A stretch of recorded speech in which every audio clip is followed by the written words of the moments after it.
Capítulo 1. Primeiro mandamento.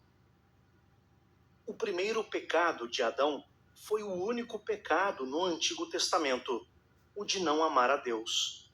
Watchman Nee. Minha esposa e eu, desde bem cedo, ensinamos nossos filhos a amarem ao Senhor acima de todas as coisas.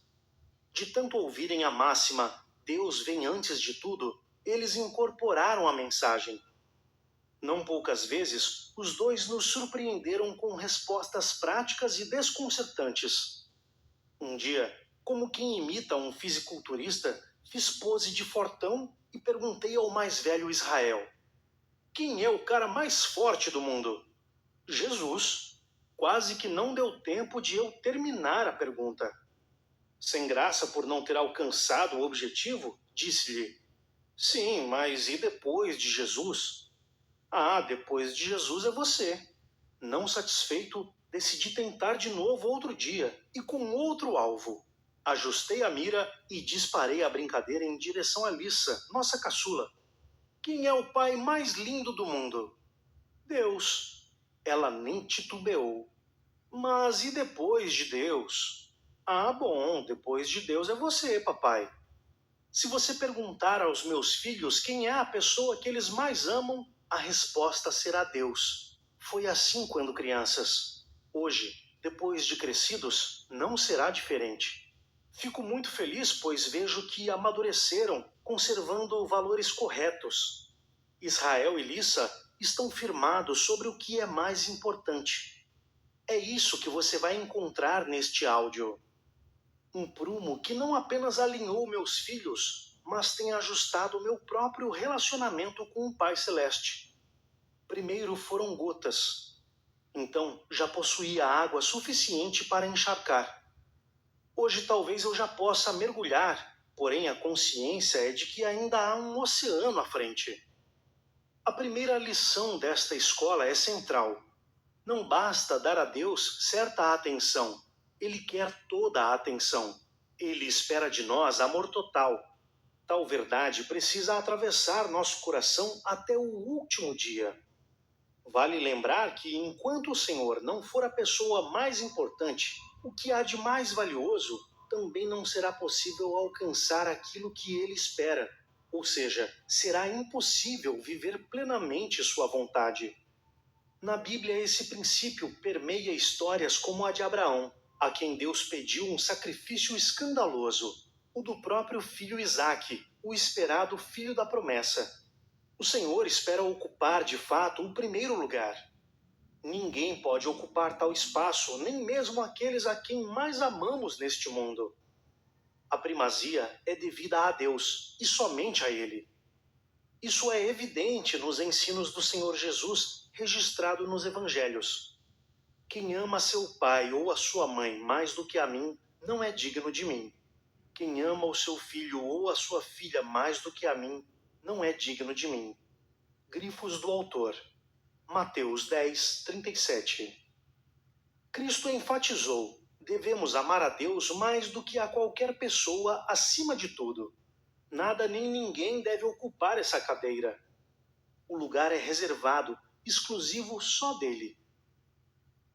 Primeiro e principal. Amar ao Senhor não é uma opção para a vida cristã, é condição. Amar ao Senhor é um mandamento e deve ser admitido como tal. Além disso, sua posição entre os demais precisa receber destaque. Trata-se do primeiro mandamento. No Antigo Testamento, é ele que encabeça os 10 mandamentos, revelados a Moisés. Já no Novo Testamento, o próprio Jesus confirma a prioridade. Aproximou-se dele um dos escribas que os tinha ouvido disputar, e sabendo que lhes tinha respondido bem, perguntou-lhe: qual é o primeiro de todos os mandamentos? E Jesus respondeu-lhe: o primeiro de todos os mandamentos é: ouve, Israel, o Senhor nosso Deus é o único Senhor. Amarás, pois, ao Senhor teu Deus de todo o teu coração e de toda a tua alma e de todo o teu entendimento e de todas as tuas forças. Este é o primeiro mandamento. E o segundo, semelhante a este, é: Amarás o teu próximo como a ti mesmo. Não há outro mandamento maior do que estes. Grifos do autor. Marcos 12, 28 a 31. ARC. Nas versões Nova Almeida Atualizada, NAA, e Almeida Revista e Atualizada, ARA, em vez de primeiro, o termo utilizado é principal. A nova versão internacional, NVI, traduziu por o mais importante. A palavra empregada no original grego é protos, e seu significado, de acordo com Strong, é primeiro no tempo ou lugar, em alguma sucessão de coisas ou pessoas, primeiro na posição, principal. A expressão era utilizada para indicar influência e honra, ou a posição de chefe. Observada a origem linguística, é possível ampliar a interpretação do texto bíblico. Amar a Deus é o primeiro e também o principal mandamento. Vemos que tanto a pergunta do escriba como a resposta de Jesus apontam uma ordem de importância. Assim sendo, surge a pergunta: destacar um mandamento não diminui os outros? A resposta é não. Entretanto, as Escrituras deixam claro que o cumprimento do mais importante influencia a prática dos demais. Jesus foi direto ao cerne do ensino bíblico, o amor. Por quê? Porque há algo extraordinário em amar. Antes de tudo e todos, Deus pede que o amemos, e não é por acaso. Sem amá-lo, não encontramos a fonte inesgotável do próprio amor, a qual também permite amar verdadeiramente ao próximo. Deus é amor. Você entende a profundidade? Sem que nos misturemos com Ele em íntima comunhão, não teremos recursos nem condições para amar outra pessoa. Precisamos do amor para amar. Dutch Sheets, em seu livro O Meu Maior Prazer, fala acerca disso. A nossa ligação com Ele afeta tudo, inclusive todos os outros relacionamentos. Deus é amor, e conhecê-lo desperta o amor em nós, tanto por Ele quanto pelos outros. Ver 1 João 4, 7 e 8. Quanto mais nos conectamos a Deus e à sua natureza amorosa, melhores amantes seremos para as nossas famílias, amigos e semelhantes. Ainda há mais no texto de Marcos que me impressiona. Deus não somente pede que o amor seja de coração, alma, entendimento e forças, mas define a intensidade de todo o coração, de toda a alma, de todo o entendimento e de todas as forças. Ele se manifestou tremendamente exigente. Não deseja de nós amor parcial. Nada o satisfaz, a não ser o amor total, isto é, cada parte aplicada completamente em amor. Eis a razão pela qual o dever de amá-lo, em intensidade total, constitui o mais importante. Seu cumprimento motiva e impulsiona a obediência dos demais mandamentos. Se o amamos com tudo que somos, isso quer dizer que todo o nosso ser está entregue em amor, coração, alma, entendimento, forças, tudo, e não só uma porção. Então siga o raciocínio. Se não há nenhuma parte de nós que não esteja amavelmente rendida, que parte de nós recusará obedecer? Vamos caminhar nessa lógica mais um pouco. Se todas as partes de nosso ser o amarem, todas também desejarão agradá-lo. Todas almejarão satisfazer a vontade do amado. Uma a uma, todas se entregarão à obediência, não por obrigação, não por religiosidade, mas por amor.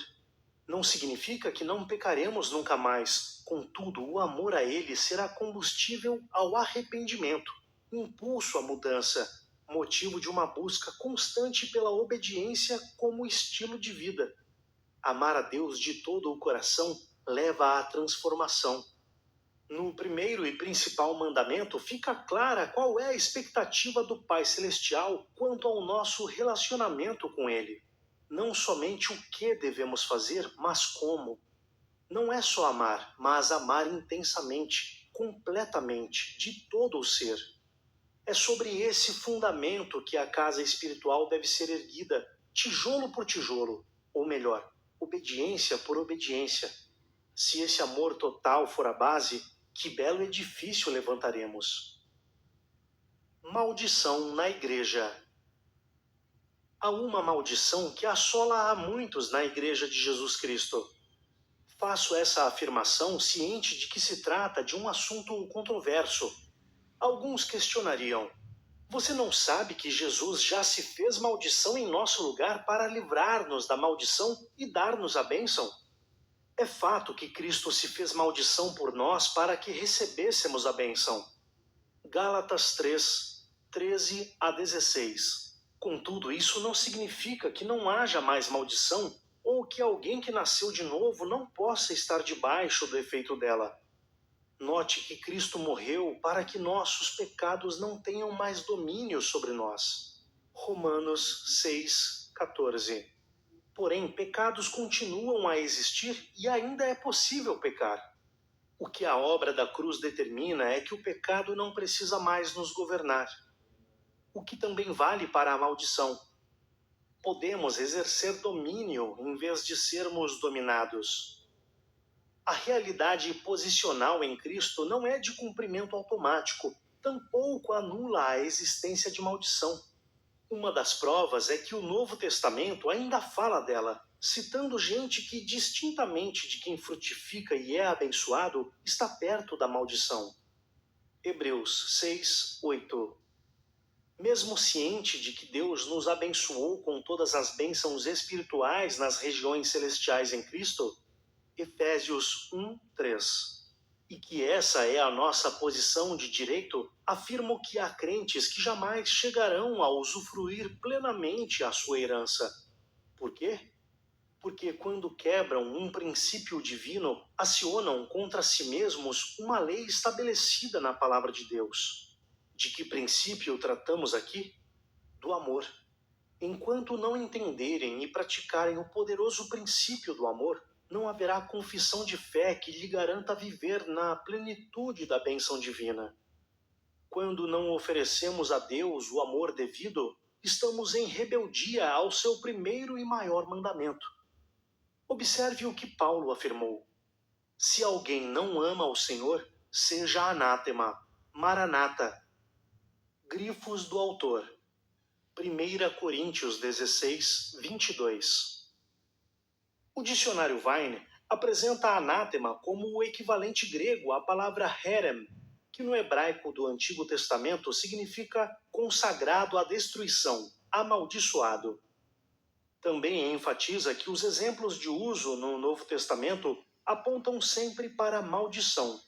Atos 23, 14, Romanos 9, 3, 1 Coríntios 12, 3, Gálatas 1, 8 e 9.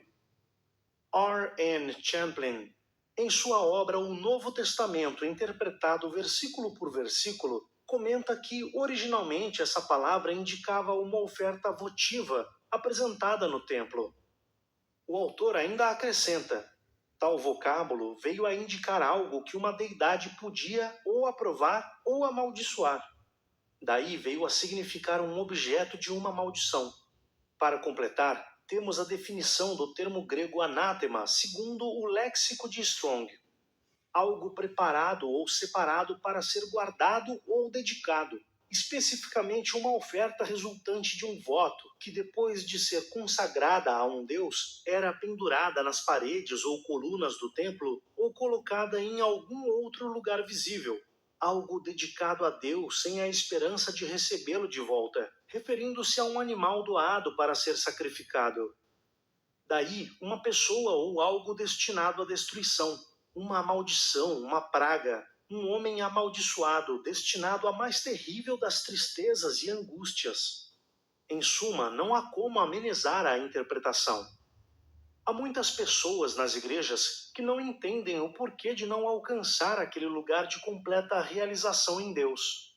Fazem tudo o que lhes mandam, todo tipo de campanha e receitas milagrosas, mas ainda assim não conseguem encontrar uma vida plena de bênçãos.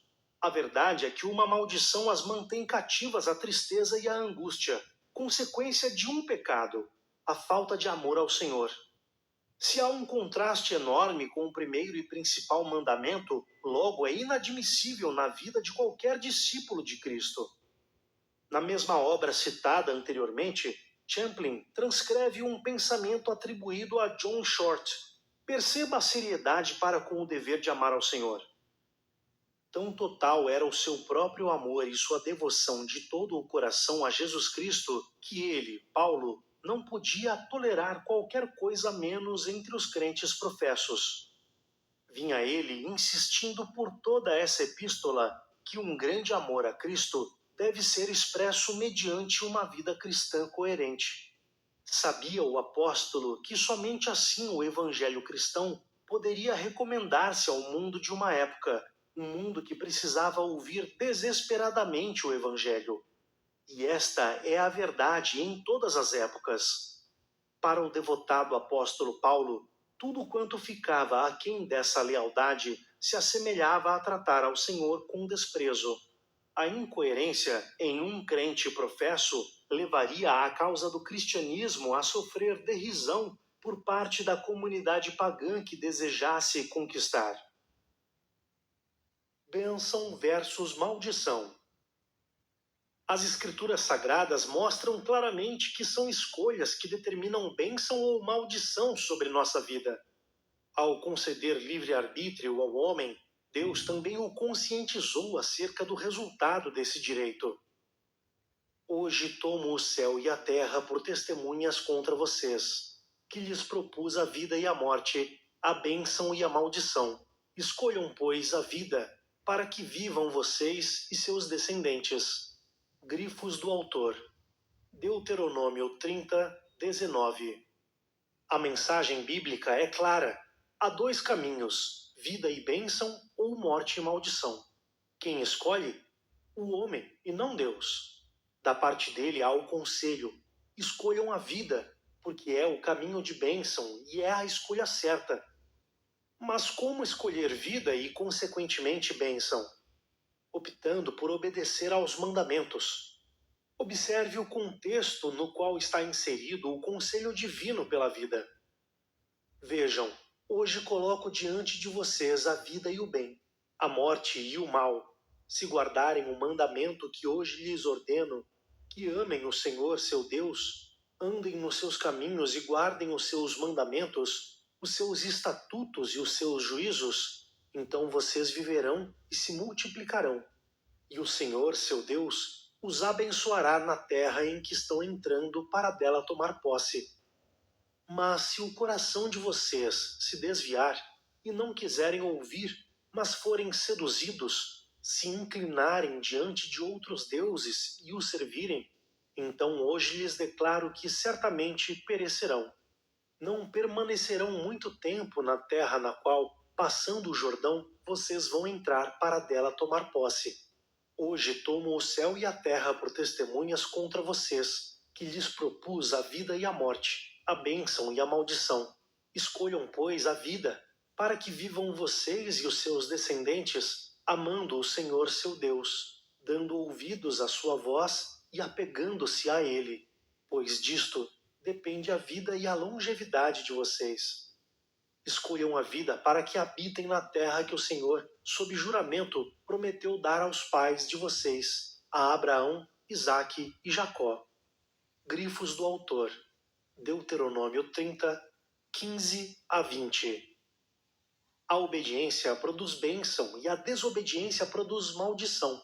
Um pouco antes, Deus já havia dito: se vocês ouvirem atentamente a voz do Senhor seu Deus, tendo o cuidado de guardar todos os seus mandamentos que hoje lhes ordeno, o Senhor seu Deus exaltará vocês sobre todas as nações da terra.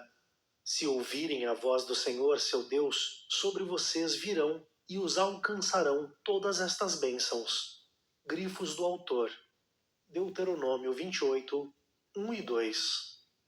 Todas as bênçãos citadas no capítulo 28 seguiriam o povo de Deus caso houvesse disposição de andar sob os mandamentos do Senhor. Contudo, se decidissem não obedecer, então seriam perseguidos por maldições. Porém, se não derem ouvidos à voz do Senhor seu Deus, deixando de cumprir todos os seus mandamentos e os seus estatutos que hoje lhes ordeno, então virão sobre vocês e os alcançarão todas estas maldições. Grifos do autor. Deuteronômio 28:15. A bênção é uma intervenção divina que nos leva a experimentar coisas melhores, que estão além do que conseguiríamos com nossa própria capacidade. Pense em sua vida como uma lavoura. Há um potencial de produção que é natural, consequência de lavrá-la com os recursos naturais disponíveis. Com a bênção divina, é possível obter resultados muito melhores que desafiam o plano natural. Por outro lado, a maldição é um juízo divino que permite a ação maligna, ou seja, seguindo a mesma analogia, a lavoura fica muito mais sujeita a perdas e prejuízos. Uma vez estabelecido o fundamento de que a escolha do homem pela obediência leva à bênção e pela desobediência à maldição, olhemos mais uma vez para o princípio de amar ao Senhor. Como mandamento da palavra de Deus, primeiro e principal, é correto constatar que desobedecer-lhe implica maldição. Como bem disse Paulo, quem não ama ao Senhor seja anátema. Vivemos dias de uma grande colheita espiritual, em que milhares se convertem ao Senhor. Além de novas igrejas plantadas em número impressionante, as já estabelecidas crescem cada vez mais. Satanás já não pode mais deter o crescimento da igreja. Assim sendo, ele procura diluir nossa força em Deus, corrompendo-nos em práticas importantes, principalmente na questão do amor ao Senhor. Assim, ele pode manter-nos sob maldição. As igrejas estão cheias de pessoas que apenas correm atrás de uma bênção, mas não cultivam amor ao Senhor em seu coração. São aquelas que aceitam facilmente o conselho da mulher de Jó de amaldiçoar a Deus e morrer. Jó 2:9. Assim que percebem que não foram abençoadas ou atendidas em suas demandas. Tanto o grande avivamento que esperamos, como as tremendas bênçãos decorrentes dele, dependem de uma nova atitude da igreja com relação à forma de buscar ao Senhor. Passo agora a mostrar tal verdade por meio de princípios bíblicos. A maior parte do restante deste capítulo foi extraída e adaptada de outro livro de minha autoria, A Outra Face dos Milagres. Quando Deus se torna um amuleto. Lemos no capítulo 4 de 1 Samuel que a Arca da Aliança foi tomada. Naquele tempo, um dos netos de Eli foi chamado de Icabô, que significa foi-se a glória de Israel. O símbolo por trás do nome é claro. Aquela foi uma geração que perdeu a presença de Deus. A decadência foi tanta naquele período que os filhos de Eli chegaram a ponto de se prostituírem na entrada da casa de Deus, o que não ficou impune. Por pecarem gravemente contra o Senhor, também foram julgados por ele. Com o assalto à arca, todo o povo encontrou-se privado da presença divina, sem acesso à glória. Por que uma história assim foi registrada nas Escrituras? O apóstolo Paulo diz: estas coisas aconteceram com eles para servir de exemplo e foram escritas como advertência a nós, para quem o fim dos tempos tem chegado. 1 Coríntios 10:11. A resposta é que há uma lição a ser extraída. A atitude da geração de Eli tornou-se modelo do que nós não devemos fazer. Estamos diante de um exemplo a não ser seguido. Mas por que aquela geração perdeu a presença de Deus? Onde ela falhou? Os registros são de que havia descaso dos sacerdotes para com a presença de Deus em Siló, onde estava o tabernáculo.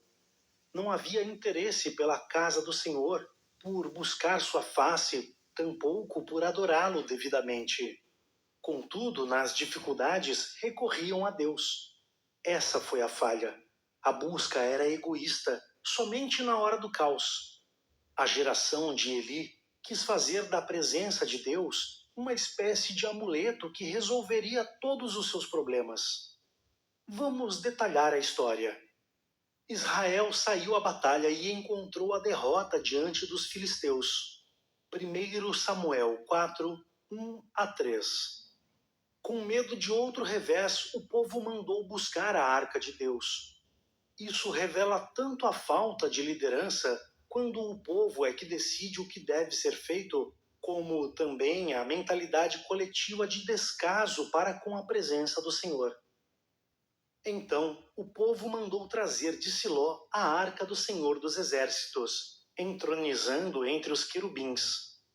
E os 2 filhos de Eli, Hofni e Finéias, estavam ali com a arca da aliança de Deus. Quando a arca da aliança do Senhor chegou ao arraial, os israelitas gritaram tão alto que o chão tremeu. Os filisteus ouviram a voz do júbilo e disseram: que voz de grande júbilo é esta no arraial dos hebreus? Então souberam que a arca do Senhor havia chegado ao arraial.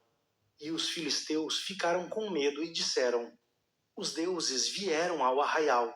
E diziam mais: ai de nós, porque nunca antes aconteceu uma coisa dessas. Ai de nós, quem nos livrará das mãos desses deuses poderosos? São os deuses que atacaram os egípcios com todo tipo de pragas no deserto. Grifos do autor. 1 Samuel 4, 4-8. Note que até os filisteus ficaram com medo da arca. Isso porque eles, gentios pagãos, acreditavam na força de amuletos. Tudo indica que os filhos de Israel haviam adotado tal forma mundana de pensamento. Para aquela geração de filhos de Israel, Deus já não era mais o Criador e sustentador de todas as coisas, já não era o Salvador do seu povo, já não era aquele que é digno de honra e glória. O templo estava desprezado em Siló. As pessoas não se dirigiam à presença para reverenciar, ou para declarar amor, ou para confessar confiança e dependência. Lembravam-se de Deus exclusivamente nas horas de aperto. Pior ainda, mesmo em necessidade, a busca não era pela presença dele, mas pelo poder do amuleto. Ordenaram que fosse trazida a arca para que o problema cessasse. Os que fazem de Deus um mero resolve-tudo não se dão ao luxo de buscá-lo, porque desejam somente a mágica. Em décadas de experiência pastoral, conheci muitos que não priorizam a presença do Senhor. Quando convidados aos cultos, nunca podem. Porém, basta chegar qualquer situação difícil e já começam a ligar para saber se eu posso orar com eles. De preferência em sua casa, quando chamados a cultuar ao Senhor e render-lhe glória, não querem.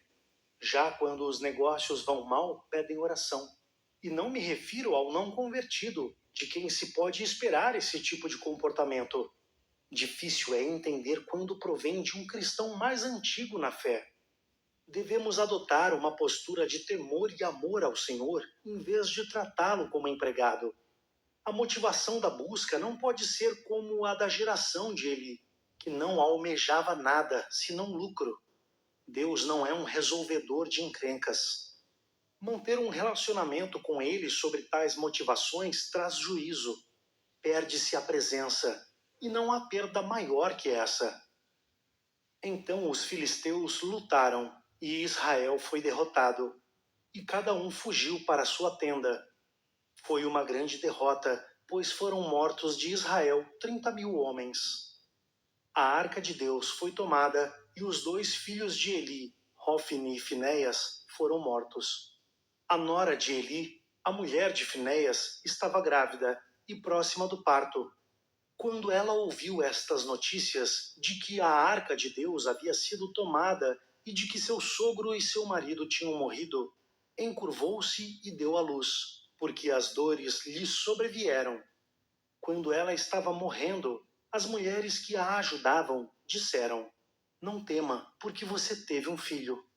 Ela, porém, não respondeu, nem fez caso disso, mas deu ao menino o nome de Icabô, dizendo: foi-se a glória de Israel.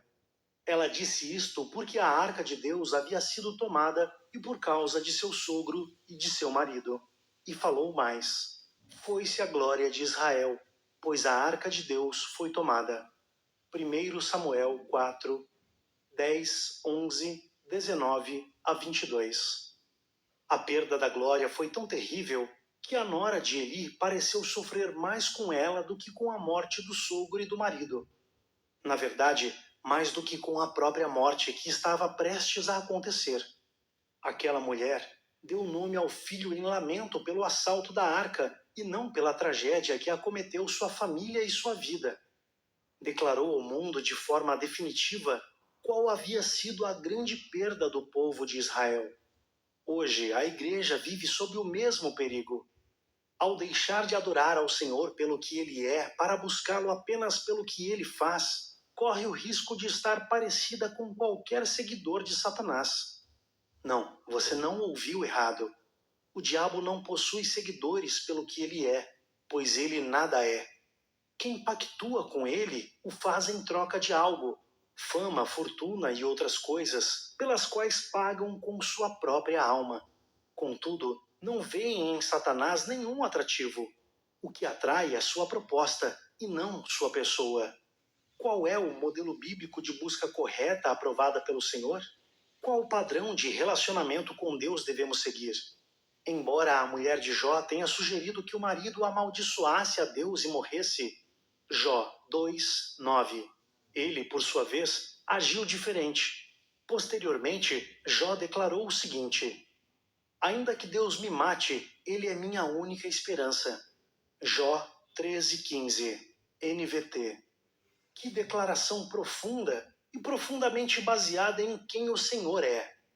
Mesmo que, além de não fazer nada para socorrer seu servo, Deus ainda decidisse matá-lo, hipótese não tão razoável, para Jó, o Senhor continuaria sendo nada mais, nada menos que a única esperança.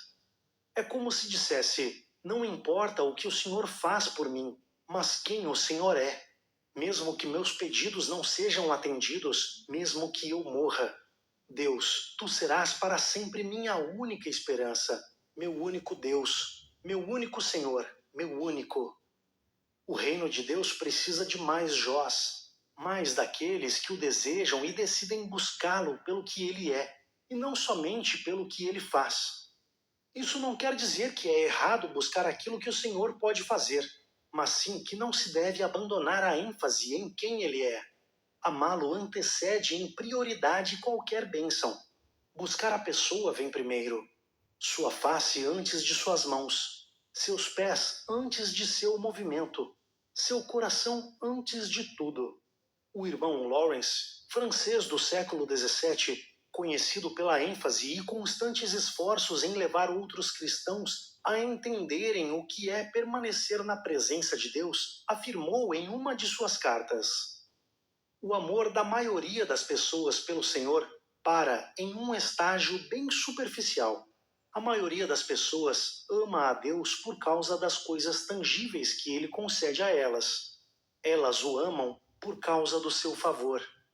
Você não deve parar nesse nível, independente de quanto as misericórdias de Deus foram preciosas para você.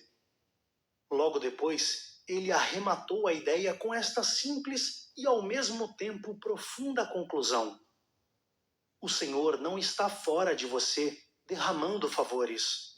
Ele está dentro de você. Busque-o no seu íntimo e não em outro lugar. A geração do rei Davi distinguiu-se. Enquanto o povo dos tempos de Eli perdeu a presença do Senhor, Davi fez de tudo para resgatá-la e conseguiu. A arca voltou ao território de Israel. A primeira coisa que me vem à mente ao falar de Davi é a adoração, e não é à toa. Ele experimentou o que Deus podia fazer. Matou um leão e um urso porque o Senhor estava com ele. 1 Samuel 17, 34-37. Derrotou Golias, o gigante, porque o Senhor estava com ele. 1 Samuel 17, 38-50. Venceu inimigos na guerra porque o Senhor era com ele. Salmos 18, 32-39. No entanto, ainda que sendo prova do alcance do poder divino, tornou-se conhecido pelo louvor. Davi sabia que o relacionamento com Deus precisava ser muito mais do que uma busca por livramentos e bênçãos, mas uma entrega, uma adoração. Essa postura é constante em seus salmos. De clamores a expressões de devoção, ele compôs diversas canções de amor. Davi representa os que sabem buscar e adorar a Deus por quem ele é. Faço um convite para que você use a imaginação e ouça a voz de Davi e outros salmistas. As palavras de adoração escritas por eles ecoam há séculos, mas imagine que hoje peço uma licença poética para datar a eternidade segundo padrões humanos. Esses compositores se encontrassem lá no paraíso e criassem um medley exclusivo feito para este exato momento, com o objetivo de despertar você. Construa o cenário mentalmente, então escute-os adorar. Deixe que as palavras movam seu coração, porque este é o exemplo a seguir. Este é o tipo de vida que deve inspirar a mim e a você. Desperta, ó minha alma, despertai lira e harpa. Quero acordar a alva, render-te-ei graças entre os povos, cantar-te-ei louvores entre as nações, pois a tua misericórdia se eleva até os céus, e a tua fidelidade até as nuvens. Sê exaltado, ó Deus, acima dos céus, e em toda a terra esplenda a tua glória. Grande é o Senhor, e muito digno de ser louvado na cidade do nosso Deus. Oferecer-te-ei voluntariamente sacrifícios. Louvarei o teu nome, ó Senhor, porque é bom. Em Deus, cuja palavra eu louvo, no Senhor, cuja palavra eu louvo, neste Deus ponho a minha confiança e nada temerei. Que me pode fazer o homem? Tu sim, tu és terrível. Se te iras, quem pode subsistir à tua vista? Pois até a ira humana há de louvar-te, e do resíduo das iras te cinges. Tragam presentes todos os que o rodeiam àquele que deve ser temido. Quão amáveis são os teus tabernáculos, Senhor dos exércitos! A minha alma suspira e desfalece pelos átrios do Senhor. O meu coração e a minha carne exultam pelo Deus vivo. Como suspira a corça pelas correntes das águas, assim por ti, ó Deus, suspira a minha alma. A minha alma tem sede de Deus, do Deus vivo. Quando irei e me verei perante a face de Deus? Por que estás abatida, ó minha alma? Por que te perturbas dentro de mim? Espera em Deus, pois ainda o louvarei. A Ele meu auxílio e Deus meu. Porque a tua graça é melhor do que a vida, os meus lábios te louvam. Salmos 57, 8 a 11, 48, 1, 54, 6, 56, 10 e 11, 76, 7, 10 e 11, 84, 1 e 2, 42, 1, 2 e 5, 63, 3. ARA. Deus é o Criador de todas as coisas, que sustenta tudo que existe apenas com sua poderosa palavra. Apesar de tão perfeito, reduziu-se até caber em um corpo humano para identificar-se com a humanidade. Pagou um preço alto para oferecer graça a uma multidão de pecadores que não merecia nada além de desgraça. Ele é amoroso e benigno. Ele é próximo e não distante. Humilde ainda que o mais poderoso. Ele é o único realmente digno de honra, glória e adoração. Ele merece culto, reverência e devoção por toda a eternidade. Diante de quem ele é, encarando suas características, fica a pergunta: como relegá-lo a um supermercado ao qual nós nos direcionamos periodicamente apenas para comprar algo? Davi foi chamado de homem segundo o coração de Deus, porque suas atitudes agradaram ao Senhor. Mas isso não quer dizer que ele tenha sido perfeito. Ao contrário, a Bíblia mostra com clareza falhas e erros do rei de Israel. Porém, arrependido, manteve um firme relacionamento com Deus, maior que seus erros e também maior que suas conquistas, que não foram poucas. Derrotou inimigos para apropriar-se da terra prometida que nunca havia sido conquistada e ocupada em sua totalidade, além de introduzir o ministério de louvor e música no tabernáculo. Você percebe que até em suas realizações, Davi mostrou que estava empenhado em fazer a vontade de Deus e agradá-lo. O pastor de ovelhas, erguido ao maior posto de autoridade, conseguiu entender o que o Senhor queria para aquela geração. E foi por isso que se empenhou. Não para si, mas para ele. Não queria fazer sua própria vontade, mas a vontade do Senhor. É fácil detectar na história de Davi e em seus salmos esse anseio por quem Deus é, muito maior do que a expectativa por aquilo que ele podia fazer. Isso porque o rei Davi foi, antes de tudo, um adorador. O filho que nasceu do adultério com Batseba adoeceu. Davi, então, buscou uma bênção, a cura. Ela não veio porque tratava-se de uma consequência de pecado. Contudo, quando a criança morreu, o rei não se revoltou contra Deus, nem entrou em luto. A Bíblia diz que ele se lavou, mudou as vestes e foi adorar ao Senhor no tabernáculo. Em seguida, encerrou o jejum e comeu. Segundo Samuel 12, 20. Muitos teriam se voltado contra Deus. Ora, não houve busca? Não houve oração? Então por que o Senhor não respondeu? É bastante óbvio o caminho do engano aqui, que enreda com facilidade muitas pessoas. Davi não. Por quê? Porque ele sabia que antes de atentar para o que o Senhor faz, devemos atentar para quem ele é. Ao mesmo tempo que é perdoador, também é justo, ou seja, nunca erra. Olhando para o justo e não para a tragédia, entendeu que não havia motivos para questionar. Deus não errara. Naquele momento dificílimo, Davi foi adorar, reconhecendo e exaltando quem Deus é. Repare também no relato de como Davi trouxe de volta a arca do Senhor.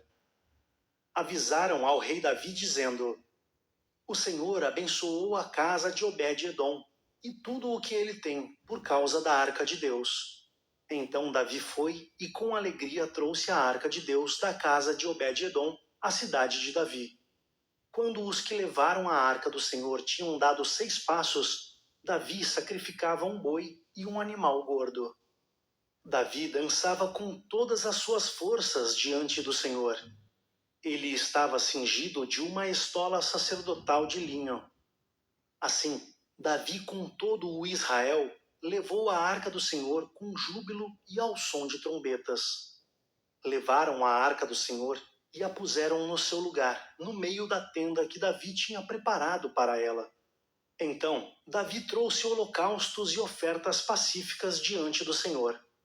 Depois de trazer os holocaustos e as ofertas pacíficas, Davi abençoou o povo em nome do Senhor dos Exércitos e repartiu a todo o povo e a toda a multidão de Israel, tanto homens como mulheres, a cada um bolo de pão, um bom pedaço de carne e passas. Então todo o povo se retirou, cada um para sua casa. Segundo Samuel 6, 12 a 15, 17 a 19.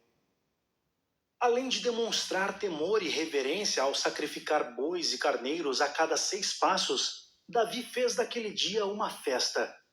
Os israelitas ofertaram, cantaram, dançaram e comeram, pois a presença do Senhor voltara a eles. Isso revela que Davi conseguiu comunicar a grande parte daquele povo não apenas a importância de cultuar ao único digno de todo o louvor, mas fazê-lo com alegria. O rei conduziu o povo a dar a devida importância à presença da arca e demonstrar isso com júbilo. Naquele episódio de adoração intensa, chegou a violar as leis de etiqueta real, descobrindo-se diante do povo ao dançar. Sua esposa Mical criticou a extravagância. Fica clara a posição dela, interessada somente no que Deus faz e não em quem Deus é. O resultado não podia ser diferente. Por não reconhecer quem ele é, Mical não chegou a provar o que ele podia fazer. Ficou estéril até o dia de sua morte. Quando a arca do Senhor estava entrando na cidade de Davi, Mical, filha de Saul, olhou pela janela, e ao ver o rei Davi, que ia saltando e dançando diante do Senhor, ela o desprezou em seu coração. Quando Davi regressou para abençoar a sua casa, Mical, filha de Saul, saiu ao seu encontro e lhe disse: Que bela figura fez o rei de Israel no dia de hoje. Descobriu-se diante das servas de seus servos, como se descobre um sem-vergonha qualquer. Mas Davi disse a Mical: Eu fiz isso diante do Senhor, que me escolheu em lugar de seu pai e de toda a casa dele, ordenando que eu fosse príncipe sobre o povo do Senhor, sobre Israel. Foi diante do Senhor que me alegrei, e me farei ainda mais desprezível e me humilharei aos meus próprios olhos. Quanto às servas de quem você falou, serei honrado por elas. Mical, filha de Saul, não teve filhos até o dia de sua morte. Segundo Samuel 6, 16, 20 a 23. Davi não buscava de modo interesseiro, nem se preocupava somente consigo mesmo, mas colocava o Senhor à frente. Suas atitudes mostram que, diferentemente da geração apóstata de Eli, ele tratava o Senhor como Deus e não como um mero amuleto. Em primeiro lugar, ele, a história e as palavras do mais famoso rei de Israel destilam amor e rendição ao Senhor, e não ganância. Ainda que tendo provado muitas bênçãos, manteve o desejo por um firme relacionamento com o abençoador. Em primeiro lugar e acima de tudo. O interessante é que quem aprende a maneira certa de achegar-se a Deus também experimenta uma vida marcada pelo que ele faz. Trata-se de consequência, porque ele é galardoador dos que o buscam. Hebreus 11, 6. Recompensar é parte de quem ele é. Galardoar é traço de seu caráter. É impossível buscar o abençoador e não ser abençoado. Você busca quem ele é, e ele se manifesta. Ele mostra seus atributos. Isso significa que a reverência ao Senhor é o meio correto pelo qual provamos milagres e manifestações maiores. A grande questão é não inverter a ordem. Amar vem antes. No livro A Nuvem do Não Saber, o autor anônimo nos adverte: eleve o seu coração a Deus com uma leve comoção de amor. Tenha-o como alvo e a nenhum dos seus bens. Além disso, procure não pensar em nada, a não ser no próprio Deus, de modo que não se fie no seu entendimento, tampouco na sua vontade, mas só no próprio Deus. Eis a obra da alma que mais lhe agrada. Devemos manter o foco na busca e no reconhecimento de quem Deus é. Assim, o que ele faz, uma inevitável consequência, terá seu lugar em nossa vida. O problema é que temos uma cultura de não valorização da presença divina. Muitos, erroneamente, definem o tempo de adoração em um culto como mera preparação para a palavra. Já é hora de a igreja entender que se trata de muito mais que isso.